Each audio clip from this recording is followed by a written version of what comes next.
Okay, guys, you're very welcome to the second episode of Chats with BTD. Delighted to be joined by Erin McLaughlin, Irish international. Delighted to be here. Thanks for Yeah, having me. and most recently a league winner. How does it feel? Unbelievable. Yeah, Can't really put it into words. I yeah, think the season that we had was just incredible, and to win it alongside them players was just brilliant. yeah. I don't think many people expected us to win it. There was a few, I suppose, different types of opinions at the start of the year, wasn't there? Like Rovers taking, new players in the door and stuff like Yeah, that. yeah, definitely. So, I think going into the season we were kind of written off. A lot of people would have wrote us off. We were listening to podcasts, yeah, reading yeah. articles, and people were saying we are going to finish fifth. And then obviously losing players as well isn't easy, but that happens to every team. So I think it's something we just took in our stride. Coming into the season as underdogs suited us down to the ground. We were able to go about our business quietly and get Yeah, to the top of the table, and luckily we stayed there. makes it a little bit sweeter as well, doesn't it? Yeah, definitely. Yeah. It definitely does. Suppose we'll just, if you mind, telling us how you got into football, a little bit about your childhood, and we'll just kind of take it from there. Yeah, so I started playing football for my local team called AF FC. Back then there was no girls teams, it Yeah, was playing only with the the boys. boys. It was either Yeah, play with the boys or don't play at all. yeah, I noticed like at the start there was loads of girls and it was brilliant. This was at the age of 5, 6. But I noticed as we got older then the girls kind of slowly started to drift away because some girls it doesn't suit them playing with the boys. For me it was brilliant, and I think it's something that really stood to me as a player, playing with the boys because of their strength and obviously moving the ball quicker and stuff. yeah, It was brilliant for me. But I think when we were under 14s, there was only 2 of us girls on the team at that stage. But because my club didn't have a girls' team, I could have played for another girls' team. So that's when I moved to Sea Rovers, while okay. also playing with the boys at the same time. Oh, okay. So So you're doubling up then? yeah, so I had 2 clubs. So Sea Rovers was in Malonhead, and that's Okay. where I played all my girls' football. Starting off at Sea Rovers wasn't the best start. I think I Right. went to that club when I was about 10 to play under 14s. I remember losing the game 16-0. Oh, Like, what? yeah, like we weren't great, but everyone loved it. Like we still come off the pitch smiling, and we were all so happy to be there. I think then it got to a stage where we were kind of getting upset because going in week out losing games wasn't easy. So that's when the likes of my own father, my friend's dad, and another man named James Ball stepped in and just thought, look, we're going to take over, because there was brilliant people at the club, but they just needed a helping hand really. So the 3 boys came in, they took over the under 14s and under 16s team, and yeah, Sea Rovers kind of took off from there, and it kind of became one of the most well-known clubs in Donegal then for girls football, which is absolutely brilliant, and they're still doing really well today. But yeah, having them come in, we just took off. We got new players in.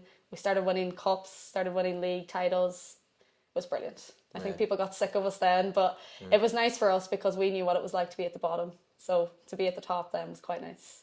Deadly, deadly. So you played with Sea Rovers up until what age? So I played for Sea Rovers then up until the under 16s, and then after that, when I was 17, there's no ladies teams in Donegal at the minute. So if you want to make a move, the best move for you to go is Northern Ireland. So that was a league that everyone who wanted to challenge themselves more would have went to. So you would have had the likes of Derry City and Science Swifts. Science Swifts is placed in Strabane, County Tyrone. Yeah. So that's where I went. That was my next club. Brilliant club. It's a standalone ladies club as well. So it was great to go up there, and there was a good few of us from Donegal as well, and it was great to see that we had another pathway. Now it was an hour and a half drive every 3 times a week maybe. Of course I wasn't the one driving, so it didn't bother me, Didn't but bother you. then Sleeping in the car. yeah, sleeping in the car, and then our away games would be in Belfast. I suppose the first season there was kind of difficult with the likes of COVID coming in. Right. It was very stop and start. There was a lot going on. But I still enjoyed every minute of it. We done quite well in the season. The big clubs up there would be the likes of Glentoran and Cliftonville. Yeah. Then second season, I thought, this is it. COVID was kind of disappearing. I was like, this is it. I'm going to go for it now. Probably had the best pre-season I've ever had. Me and the girls tried so hard. We were so fit. 1 week before. What age would you have been now at that So stage? this is just when I was 18. Okay. This is 1 week before the season was about to start. We had a friendly game, and I jumped up for the ball, landed on the shoulder, dislocated my shoulder. Oh no. And I thought, oh God, this is the end of the world. Like, because I was so prepared for that season because of all the shit that happened with COVID and all the rest. I was just so ready. So yeah, it was difficult being out so long with shoulder, and because it happened so quickly where my shoulder dislocated but went straight back in, I thought I was fine. I was like, Right. it's grand. But because the muscles had been damaged around it, I was out for quite a while. So I missed the full first half of the season, and it wasn't a great start to the season for us as a team. So when you're sitting on the bench and the girls aren't doing great either, it's kind of hard to be motivated. So I found that very difficult. Then my first game back was actually for Ireland under 19s. We had a game against Northern Ireland, and I came back on off the bench for Dave Connell. So just getting back on the pitch was just class for me. And then that's whenever then I done my leaving cert, and then obviously went to college then, got my NUS. So that was the next move So, played up north for 2 seasons. for 2 seasons. How did the whole Irish kind of call up and all come about? For the Underage. underage. So, yeah. Yeah, so I would have actually played for underage since I think my first time was when I was 13. Oh, damn. So Right. we would Okay. have played the Interpros, Right. that tournament that takes Yeah. place at the FAI schools. I went for trials for the Ulster team, got on the Ulster team when I was a year too young. Went down, not really expecting much, I didn't know what to expect, but it was a brilliant weekend of football. We had a really good team that year. I think, we beat Leinster. We didn't end up winning it, but we beat Leinster, so that was a great little achievement dig for thrown us. in there, you beat Leinster. But yeah, that was whenever my first underage Ireland trials came about. I was on the under 15 team that year, and I think I made it up until the last cut, and I got cut.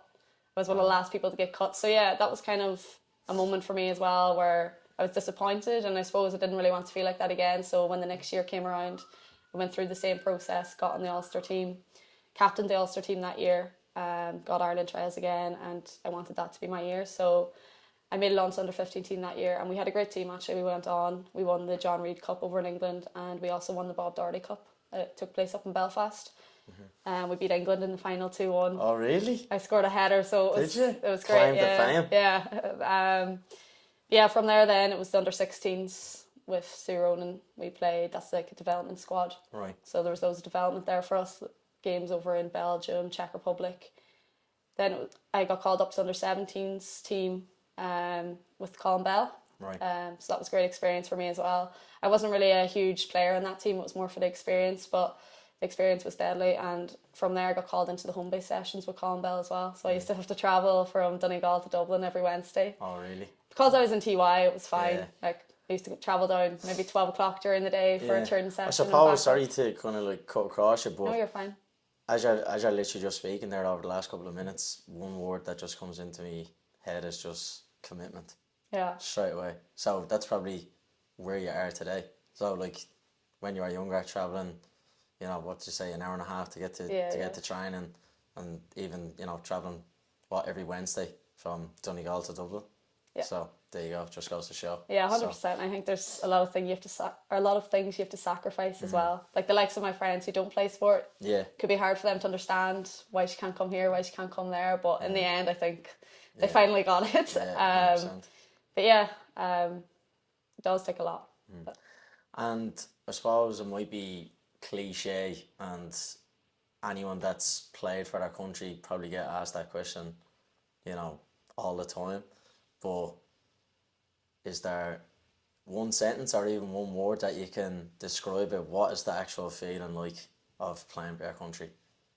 I don't think there is. There's it's literally not. just no feeling like it. Yeah. Like whenever you're putting on that green jersey, it's probably one of the proudest feelings you'll ever feel in your life. Yeah. And I think whenever you get to senior level 2, it becomes even bigger and better. Because underage was unbelievable, but then once you take that step up, it's really, it's unreal. Yeah. Your senior call up then. Yeah. Obviously you've been in training with us a fair bit over the last while. Like was that something that you weren't expecting? Was it something that was kind of, you know, in the back of your mind, or? So my first call up came this time probably last year. We went to Spain to play against Morocco, 2 friendly games. It was definitely something I wasn't really expecting. Obviously something I always pushed towards in the home base sessions, but something you never thought would come so quick. And my first season with Peamount had just finished. Right. Personally, it was a great season for me. As a team, we had a few ups and downs. I suppose in the middle of the season, we kind of had a few bad results, which kind of cost us near the end. We started to build momentum near the end of the season, but I think we just came up short. But overall, I had a great experience being part of Peamount for the first year. And then, I got my call up in November. It was a big shock, but it was something Were I was working you towards. already in with us at that stage? No, I don't think so. No. Okay, I so came in after. it was after. Yeah. Okay, right. Went to Morocco, or played against Morocco. It was a brilliant experience. And then actually didn't get another call up then till the June before the World Cup. So Yeah, crazy. So I'd say it's some feeling. I've never had the privilege to play for my country myself, but it's fantastic, obviously, because you've been in training with us and stuff, and just hearing, you can even hear in your voice how passionate you are even about it. So that's obviously good. So we've obviously spoke off camera as well. Players like Katie McCabe and many others. What is it like when you're going in playing against that type of caliber of player?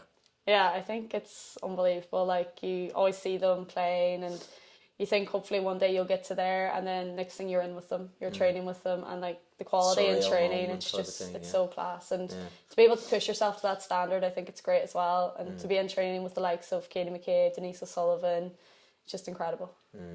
And is there like what kind of came into your mind? Like, so I don't know, it could be even in a rondo, a little possession game.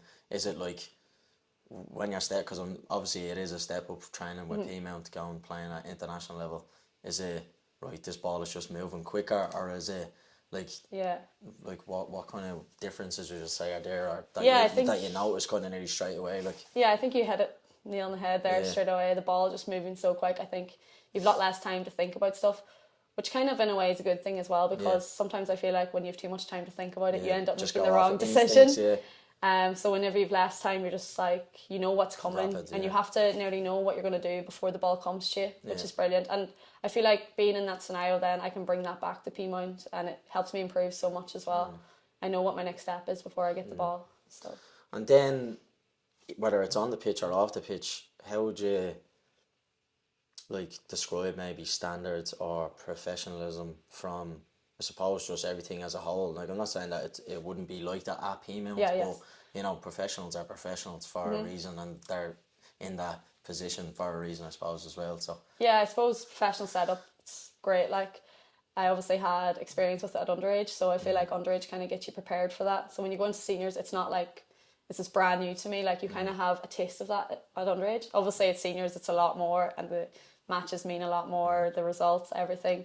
But it's a really good setup, and it's really professional, and the girls are also welcoming as well whenever you come in, which is really nice, and it makes you feel a little better. I don't know if I'm wrong now in saying this, but speaking Kate McCabe, I think she's fantastic, but I wouldn't say I'd kind of compare her to Roy Keane, but when you're looking at her on the pitch, like, she's in people's faces, or if the ball goes out for a throw in, she's at the ref all the time. Is that like you hear like other podcasts, Gary Neville and Roy Keane, and they're always saying, like, would Kate McCabe or even people in that camp be like nailing players' standards, whether people are late or giving the ball away? Is it that type of thing, or is it like, how kind of intense would you say players are? I wouldn't really say it's that aggressive, but definitely. She definitely sets the standards, and I feel like coming from a club like Arsenal, who are obviously such an unreal club, she has that experience of being part of that, and she can bring that into Ireland as well. And for girls like me that are coming up from a setup that's not as professional, it's nice to see the difference, and nice to be able to build up to that as well. So she definitely does set the standards. Maybe not as aggressive as that, but I must have been miles off at that show. So, my God. No, I don't know. I was just coming into my head there. I was kind of thinking to myself, right? I remember, I don't know who she was playing. I think it might have been Chelsea or City, and the ball went out for a throw in, and I think the opposite player went to go take a quick, and Kate McCabe just standing right in front of her, like in her face, like she's just that type of player. But suppose we haven't really touched on it a little bit, but how did the Peamount move kind of come about? And I know you kind of moved down for college and stuff. It was kind of that reason. How did that all come about? I had just started playing on the under-19s international team. I think it was around September time I got my CAO results. Okay. The dreaded CAO results. Yeah, I was the same. I was disappointed when they came out myself. For me, I was actually pleasantly surprised. Yeah, I don't think I... There's a Brian in there somewhere. Yeah, not like myself. There's something in there. Yeah. So yeah, when I was younger, I always wanted to be a teacher. I looked around a few courses. Maynooth University came up, of course.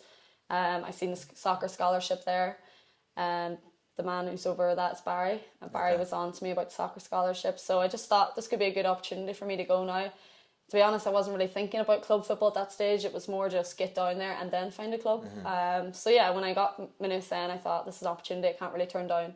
Go down to Dublin, hopefully get a good team, play football. And yeah, I think everything just kind of fell into place from there. I moved down to Maynooth. First training session, James O'Callaghan was my Maynooth manager. Oh, really?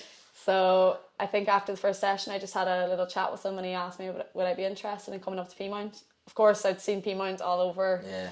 Like even cup finals on RT and everything else. The likes of Amber Barrett and stuff would have been playing for Peamount. So I thought, yeah, sure. And went up and trained from there. Peamount nearly kind of, when you think about it, they nearly represent girls football when you think about it. 100%, yeah. So I think if you think of women's football in Ireland, Peamount's one of the first names you'll hear. Definitely. And a lot of people up home would say that as well. Like when they found out I was playing for that club, they thought it was brilliant because they've heard of that club and it's such a standalone club as well, so it's which is good. Yeah. And then how have you found your experience there as a whole then? Yeah, it's been unreal. Like really like your second home. Yeah. You just said it there exactly how I would say it. The girls there are just brilliant and the staff as well. Not like you have the likes of James. We have a new coach in this year, Brian. We asked for a new voice last year and we got one and it's been brilliant. We've Emma D who's been at the club for so long. You've Derek who's also been there for so long. Cian came up this year who's been a brilliant addition for us.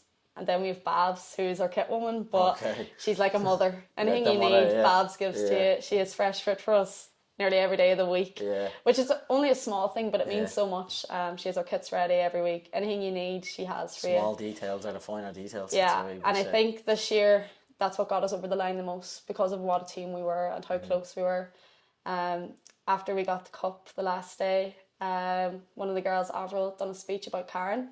Okay. And I think if anyone was there that heard the speech, you would see how much Karen means to that team as well as our captain. Okay. So it was brilliant, Brilliant.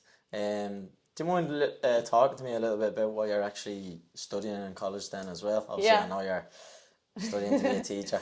Yeah, so I'm studying to be a primary school teacher at the moment. I'm actually on placement. So yeah, I think teaching works in well with sport. I find all the schools I go into, as soon as they find out about football, they're just so interested straight away and they're asking me questions, then they're telling me what they play, and I think it's a really good bond to have, and it's really nice for me to be like a role model for them. Yeah. In the school yesterday I got asked, why am I doing teaching? Why are you doing teaching? Why don't you just be a footballer? But I do think it's important to have something else. Like football won't always be there forever, and I think that's important to realise as well. I wish it was forever, but it's not a forever thing. The legs give in eventually. So yeah, I think teaching is definitely a good plan B to have, and it's something I really enjoy doing as well. And it's when I was younger, being a footballer probably wasn't that possible for me to see because we didn't have the likes of what young girls have now. Yeah, exactly. So I always wanted to be a teacher, and so I'm happy to be able to do that as well. It's great that you even mentioned role models, because I was just looking at pictures of the game last week, the crowd that was there and the amount of young girls are there, but you probably don't even realise the amount of kids that are looking up to you. So I just think it's fantastic how much women's football has grown. Not even just in Ireland, but all over the world, really, when you think about it. Yeah, I think it's so surreal. Even as you said there last Saturday, the amount of young girls that were at that match, and like even them just screaming your name, and you don't even realise the impact that you have on them young girls. But as you can see, like they all came running onto the pitch after us. We all got fleeced. Everyone wanted our boots, our shin guards. Everything was gone. But yeah, it is really nice. Like, and you think back to when you were a kid, if that had have happened to you, you would have been over the moon. So it's nice to have that impact on young ones. It's crazy actually that you just mentioned the amount of kids that would look up to you. I think I put up a video of you in training with us on TikTok, and there was like a load of comments underneath going, oh my god, is that Erin McLaughlin? Can Erin McLaughlin follow me? And all this type of thing. So it's mental, like, do you know what I mean, when you see it like that. What way then would you describe yourself as a player in a sentence? Like what What way would you kind of word it? Oh God. Big yourself up. Come on. I'm not too sure. Like, I'm very passionate anyways. Like, I love playing for Peamount because I have such passion and love for the club. Same with Ireland. Like, it means so much to me putting on that jersey. So I suppose passionate would come into mind. And I think I have goals that I want to achieve. So I'm really determined as well to achieve them. Yeah. So in terms of on the pitch then, so do you think you're better in a 10 role? Do you think you're better off the left? What way would you? Definitely not the left anyways. No. I would say more of a 10. I like to see myself creating chances, like play. I like playing passes through and stuff. I also like scoring. Yeah. Whenever better feeling. whenever that opportunity comes as well. But yeah, the 10 definitely. I feel like I love having that free role where I can drop into space, get on the ball, make things happen. Yeah. So yeah. Suppose we'll talk a little bit about how we're here, I suppose. Obviously, Stephen would have reached out to me about trying to get you in for extra sessions. What was your kind of first thoughts after you finished the first session with us? That's bollocks. Oh my God. No, the sessions are absolutely brilliant. I feel like there's a lot of stuff that we do in the sessions that you wouldn't really have time to do at club football. There's always so much other things going on, boring phases of play and stuff, which are so important, but in the time you don't realise. But yeah, whenever you have such a big group training, it's kind of hard for the coach to focus in on small drills like that. So it's nice to be able to come here and do that once a week with you and get them small details in, even if it's just turning off the ball, getting your head up, shifting the ball. It's just them small details that make such a difference then when you're playing in a match. And you can actually, whenever you're playing a match, then you can take it into the game and you're like, this is what I done. And you can see that it works. Yeah. So yeah, it's been brilliant. I think I got used to them after a couple of sessions, but definitely the first one. Yeah, knackered. To be fair, it's crazy because like any of the pros that do come in, they're so overwhelmed at how physically demanding the sessions are. Yeah, and they're kind of going, my legs are killing me here. And I'm like, but you don't train like that in your team. So even in a passing drill, there's probably two people ahead of you or whatever it is. And you get a little break. Do you know what I mean? Or even if you are playing, small sort of games at the end of sessions, you can kind of get away with hiding a bit. Oh, the ball's out your side. I'll take a little bit of a breather. Where it's in our sessions, it's constant. The ball is. And do you think this is only 45 minutes? I'll be grand. Yeah, but that's why like some people to be reaching out to us going, sessions are only 45 minutes. I was like, okay, no problem. Yeah. Let's see it after 45 minutes. Yeah, exactly. Do you know what I mean? Because it is intense, yeah. It is. But it's brilliant. They're really good. Like what you were out there saying there, like even you've noticed some of the little things that we worked on. Is there anything that you can point out exactly what we kind of worked on that you might have even moved into, doing it in a training session or even in a game that's kind of, worked? Definitely. I think we spoke about there playing in the 10 and how I like dropping into space. I know we worked a lot on dropping in and turning instead of dropping in and facing your own goal. Yeah. So I was kind of turned already, and I feel like I done that when I was playing in the 10 role with Ireland, as well as when I'm playing on the left with Peamount. I'm able to drift inside, get on the ball and get it more centrally. I think just little details like that in your game, or even awareness, like checking my shoulders. It's something I obviously about, but you never really look too much into it. But when you're in them drills, you have to do that. You're there with the cones. You can't really get away with not doing it. So it's small things like that, checking your shoulders, being able to turn on the ball, that I just love bringing into my game. And then of course shooting, aiming for the corners always. It's been really good. Yeah, no, really good. I suppose that's probably one thing that we noticed about you straight away, even just from a 1-to-1, you could tell. Like, obviously, I would have asked you what position you play in, but it was clear to me after probably 4 or 5 minutes in the session. I was like, right, I can tell why she's playing in that position. I just found straight away 2 things. How often you were scanning, I was like, right, needs to be more scans in there. And then, I don't know if you remember, you were saying, like, receiving the ball on the half turn. Do you remember you were kind of saying you were looking to kind of receive on the half turn but be off your right side, and I was kind of saying, well, try and receive off your left because it sets you up then to do the next phase with your right foot. And I found that as a player, so, I can't remember one coach said that to me before, and it's like obviously you're gonna receive the ball on your back foot, as in on your right side at times, because it's just natural. Gonna happen. But I think it's just trying to find that little pocket off the left. If you can do that, it'll help you massively, I think. Yeah, Do you know? definitely. Suppose then, what are future aspirations for Erin McLaughlin? I suppose I have huge ambitions to go play pro. Right. At the minute, I'm just focusing on getting a degree. I have a year left. After this year, I have one more year left in college. I think the degree is really important to me. But as I said, I always want to go professional, so hopefully that will happen. But look, I have Champions League football to look forward to next year with Peamount, so that helps definitely. And being part of this club's brilliant. So Look, I think we'll leave it at that. Yeah. Short and sweet. Yeah. Appreciate your time. No worries at all. Hope to see you again in the near future. And keep up the good work. Thanks for having me. Okay. I'll see you very soon, I'm sure. Yeah, sure we will. Yeah.